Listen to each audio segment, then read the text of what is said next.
Hello everyone, welcome to this lesson on derivatives.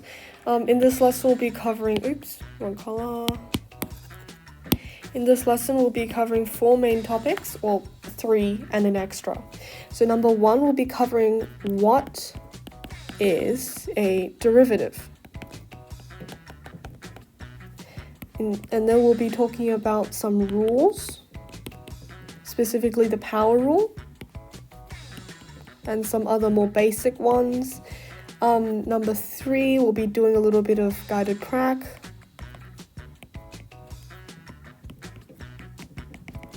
And number 4, as a little bit of an extra, we get a little bit of a proof for this power rule. So just hang on. Number 4 is totally optional. If number 4 is totally optional, you don't have to stay on till that long, but if you just want to understand why the power rule works, feel free to stay on and listen. So yeah, let's get started. So we might feel really confused about what a derivative is, right? Because, it's a big word, you don't really hear it thrown around much, and it's always used in the context of, oh my god, it's calculus, it's so hard.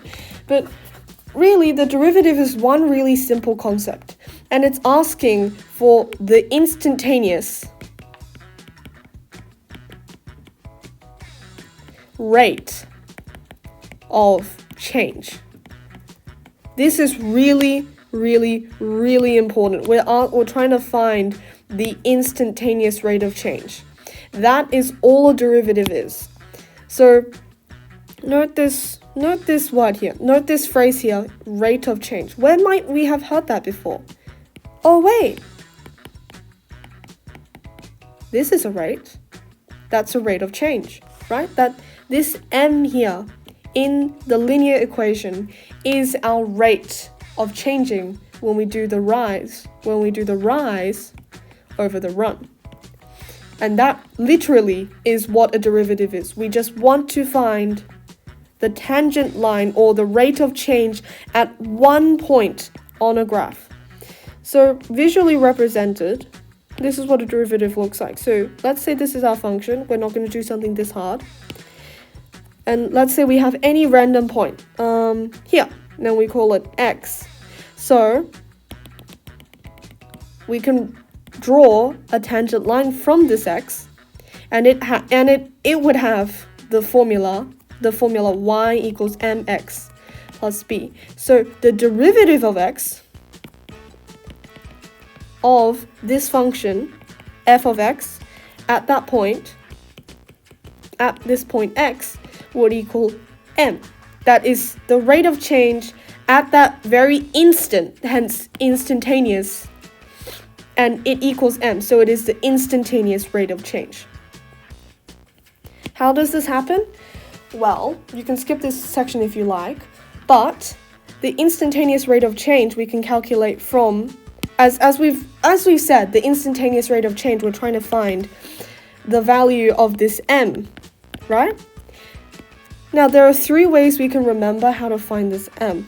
I like to use rise over run, because because you can remember this most easily as delta y, or the change in y over the change in x, hence the rise over the run. Now, how a derivative works is we try to find the very point and then find the tangent line through that point, right? But then if we see in this equation, right, because this is a quotient, a division, the change in x can't ever be 0. So what happens then? How do we calculate said derivative? Well, it's very simple. We employ something called a limit. Now, for all us Jujutsu Kaisen fans out here, a limit is a bit like Gojo's infinity. So let's have, Gojo looking all adorable, right? As we know, when you send an attack towards Gojo,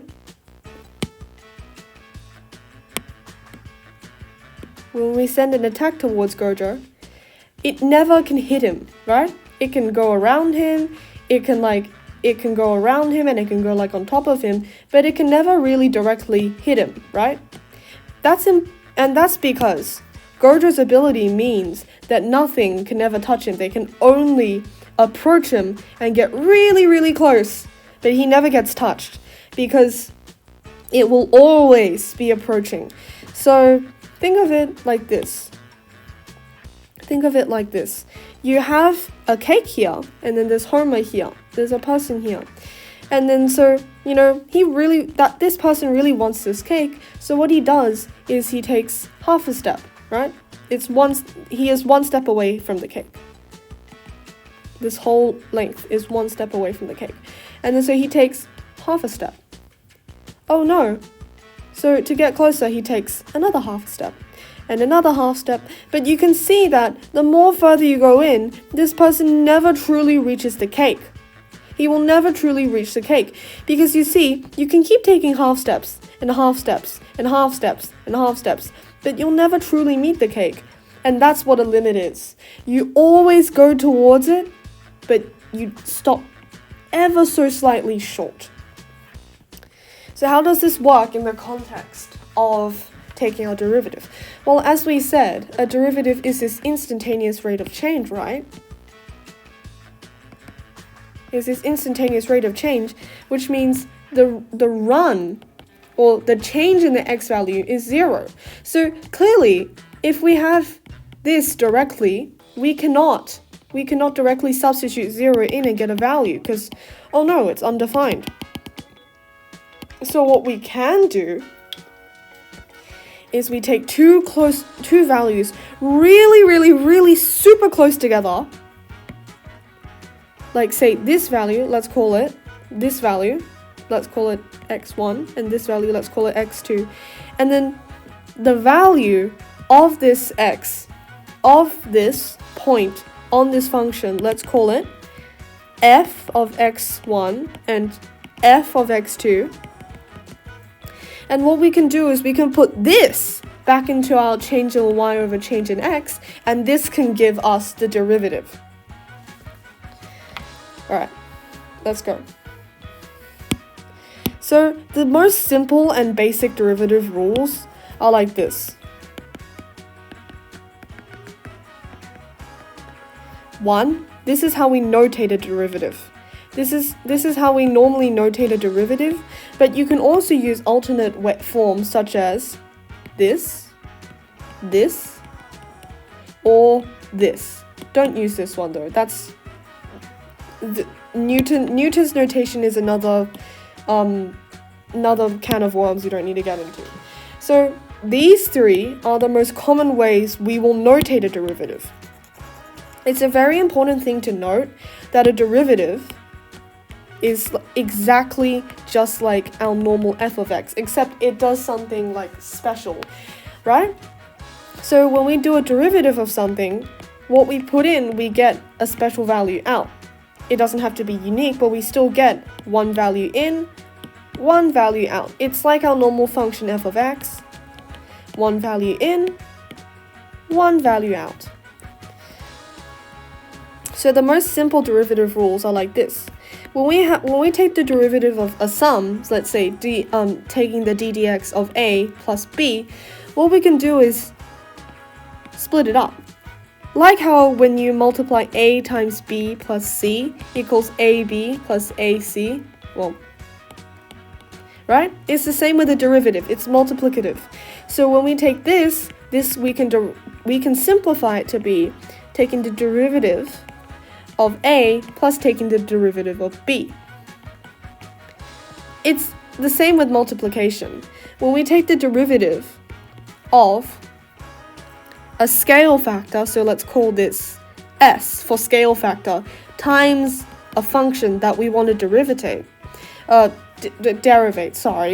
what we can do is take this s out, and so we can evaluate this to be exactly the same as s times the derivative of this function. These two are really important things, especially as we get into harder and harder derivatives. It's always important to take this s out when you're starting out, to always take this s factor out and then derivate this before subbing it back in. It's okay to take a couple more steps when doing this, and once you're fully fluent, you'll be able to take the derivative of like this really quickly. So don't worry about it. For now, we're just gonna do all the steps.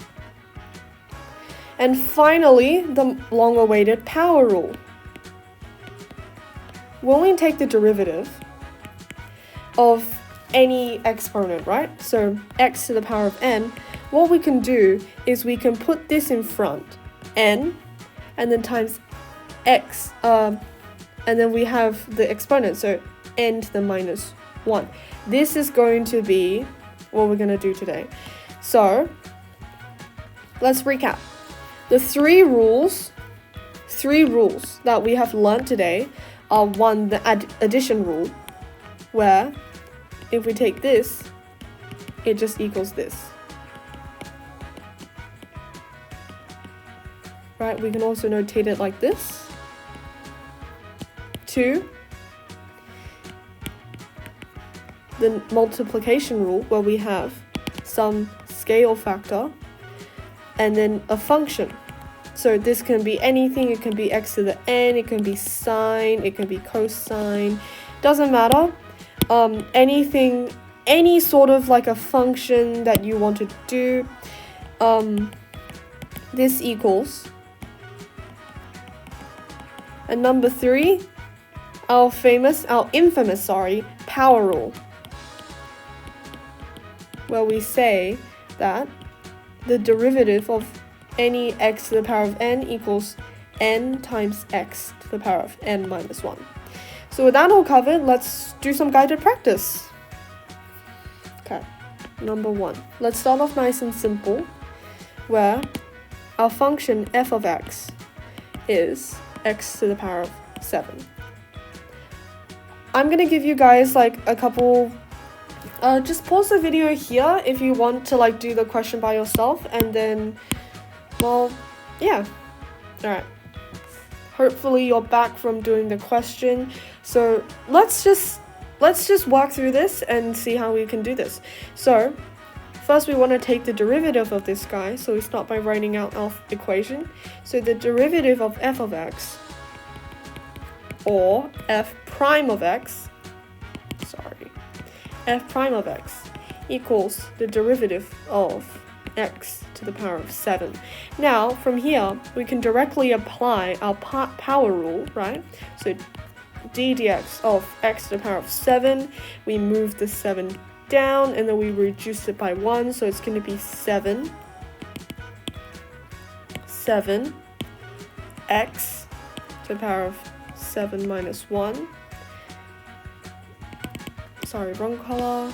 7 minus 1. And this is going to give us our final answer of 7x to the power of 6. Cool? Simple? Alright, let's move on. On to our second question, where we take the derivative of y equals 1 over x to the power of 5. Pause the video again if you just want to solve this question by yourself. Alright, I'm assuming you guys are going to be back from like doing the question, so let's do this.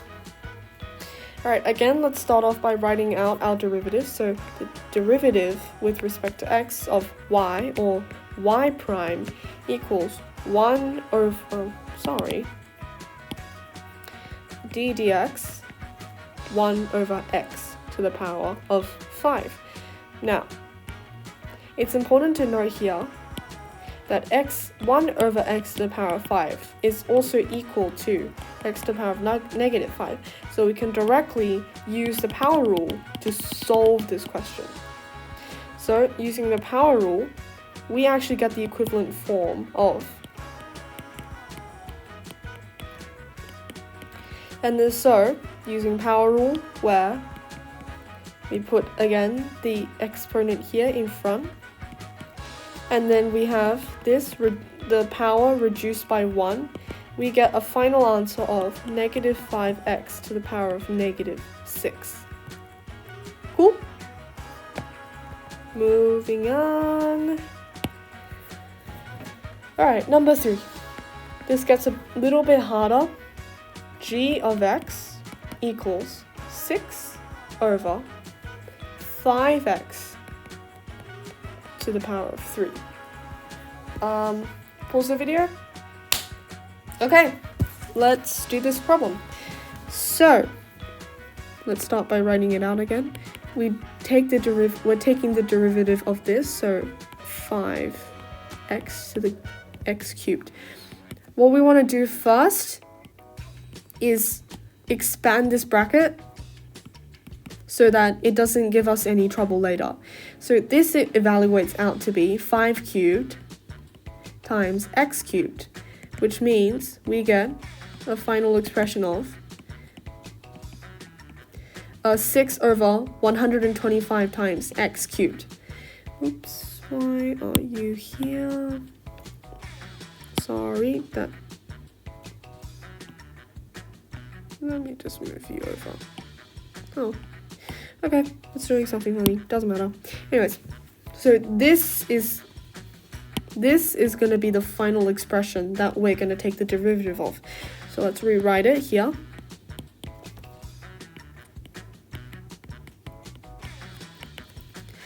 So, see here how this is the scale factor? This means that we can change this to be equal to times 1 over x cubed.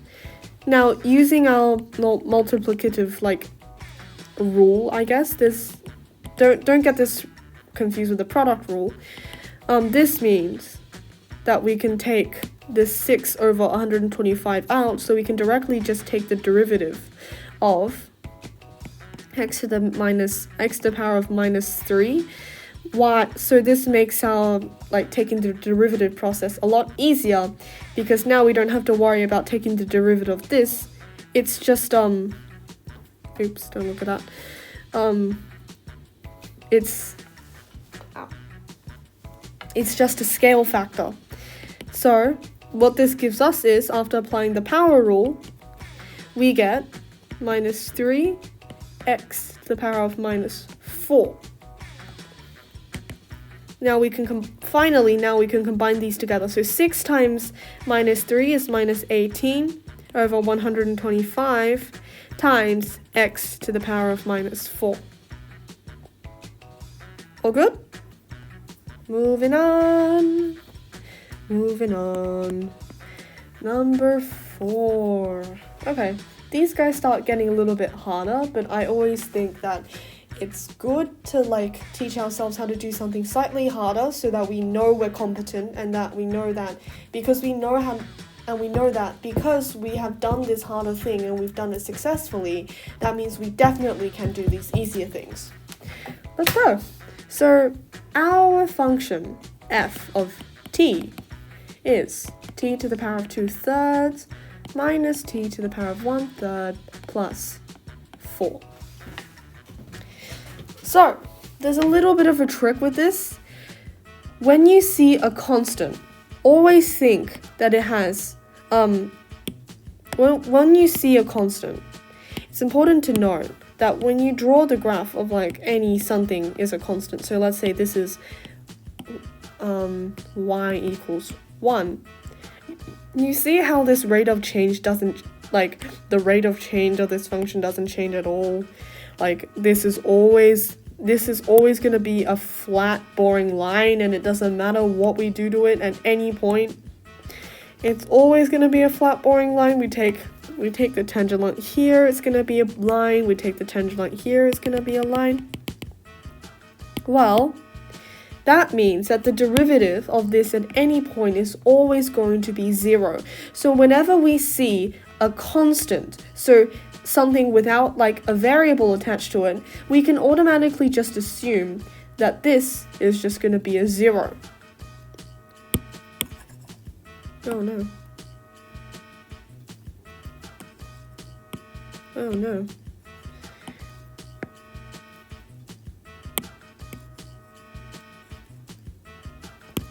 So that means that we can take the derivative of this again like this. 2/3 minus 1/3 plus 4. Applying our almost sort of distributive law, this equals,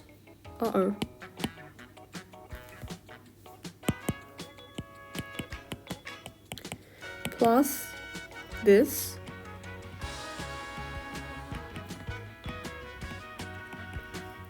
By the way, it's important to note that doing this is the same as just directly doing this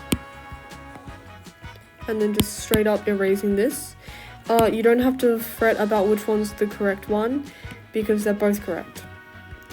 It's just that, you know.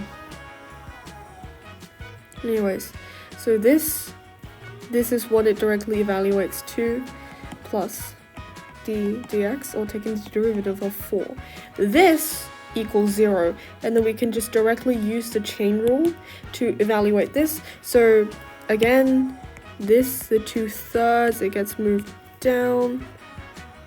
This, the 2/3, it gets moved down. And then we get 2/3 minus 1.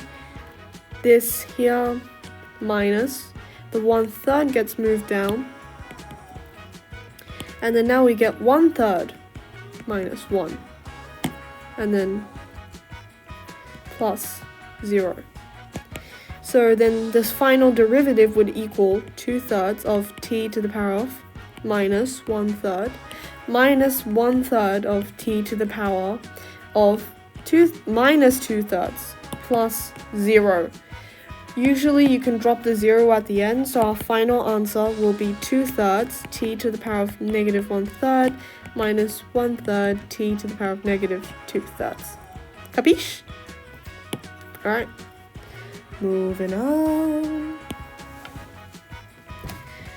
Okay, so now we're trying to find the derivative of f of x when it equals 4x cubed minus plus 3x squared over x. So the most important thing when you're evaluating stuff like this is to simplify our expressions first, otherwise it's going to create a whole lot of a headache. So what we can do here is we get rid of this denominator because it's going to be really annoying. So by doing that, we change this exponent here to 2, we change this exponent here to 1. So our final expression for this one is f of x is going to equal 4x squared plus 3x. Now we just have to take the derivative of this.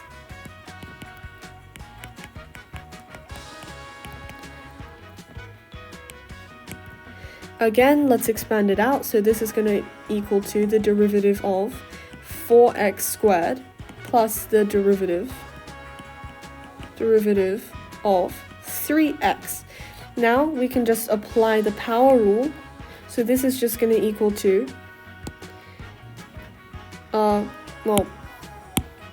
so all we have to do is now we can just take all of these coefficients out. So our expression is going to be 4 times the derivative of x squared plus 3 times the derivative of x. Now we can finally apply the power rule, so it's going to be 4 times 2x to the power of 2 minus 1 plus 3 times the derivative of 1 times x to the 1 minus 1 equals. So this is just going to be 8 times x to the power of 1 plus 3 times x to the power of 0. As we know, x to the power of 1 is just x, so this is just 8x, and x to the power of 0 is just 1, so this is 3. And that's our final derivative for this one. Yay! One last guided practice, guys, before we go into the proof. So where we have f of x equal to x squared times 2x squared minus 3x. So again, let's expand this before it gets really hairy for us.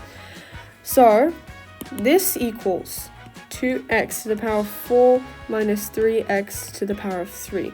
Now we can directly take the derivative of this, so you know the drill.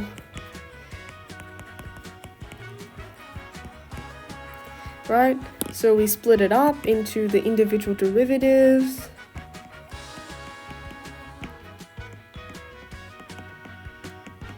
Now we can just take our coefficients, our scale factors out. So this equals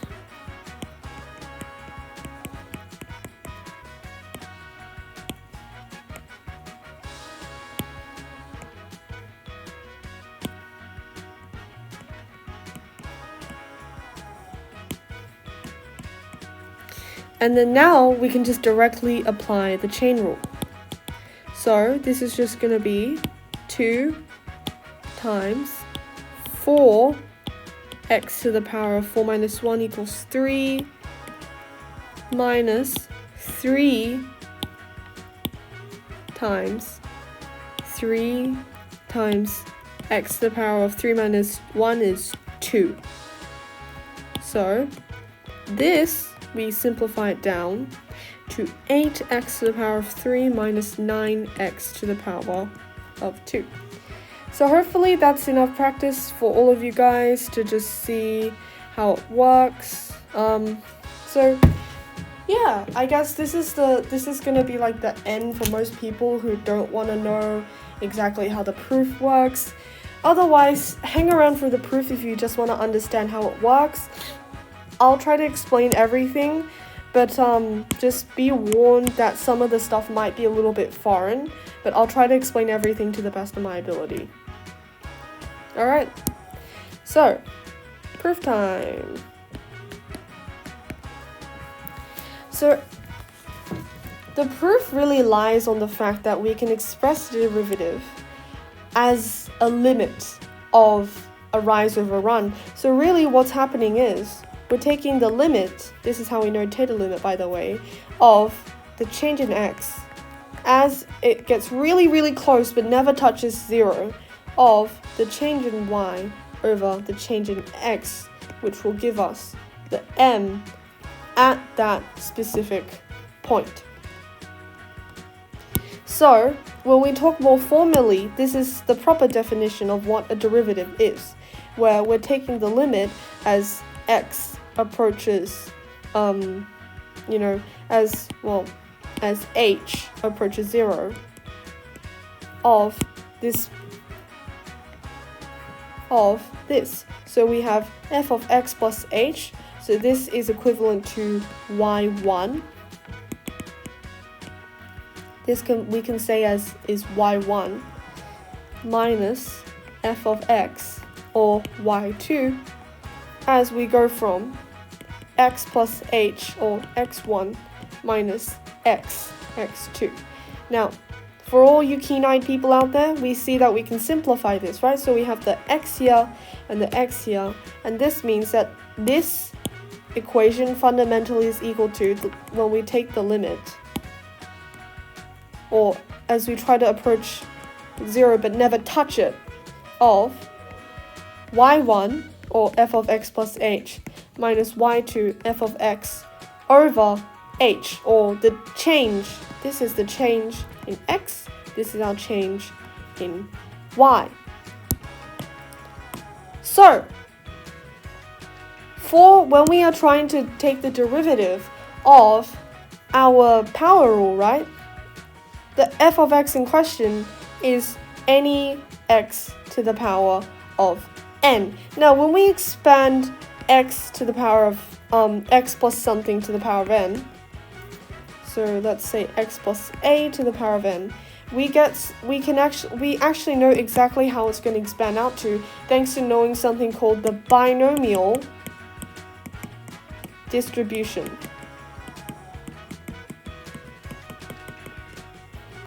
This is really complicated. But all you really need to know is that we can predict the coefficients. We can predict the coefficients we can predict the coefficients when we expand x to the power of x plus something to the power of n. So our binomial distribution states that basically when we express something x plus a to the power of n, what we're actually doing is going n choose 0, x to the power of n n choose 1, x to the power of n minus 1 of a, and so on and so forth. So with this with this information in mind, when we expand this, we know that it's basically going to be x to the power of n plus na to the power n x to the power of n minus 1 plus times a plus n choose 2 x to the power of n minus 2a plus blah blah blah all the way to n choose n minus 1 x to the power of 1 a to the power of n minus 1 plus a plus n times plus a to the power of n. Sorry, I'm really tired. So when we expand this out, right, this is basically the same thing as this, but instead of using h, we use a. So when we're actually trying to evaluate the limit here, all we're doing is really saying we're trying to take the limit as h approaches 0. H approaches 0 of x plus h to the power of n minus x to the power of n over h. Now if we directly substitute this limit in, of course it's dividing by 0. So we do this really clever thing where we just collapse this sum. So as we know, this expands out to that, so this is going to equal to taking the limit as h approaches 0 of x to the power of n plus n choose 1 x to the power of n minus 1 a plus n choose 2 x to the power of n minus 2 blah blah blah all the way to a to the power of n, all in the bracket. This is the expansion of that, minus x to the power of n all over h.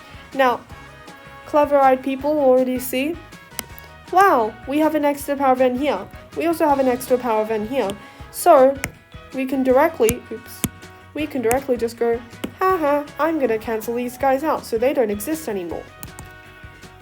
So that means that now our equation is taking the limit as h approaches 0 of n choose 1. Oh, why is it so thick? Sorry guys.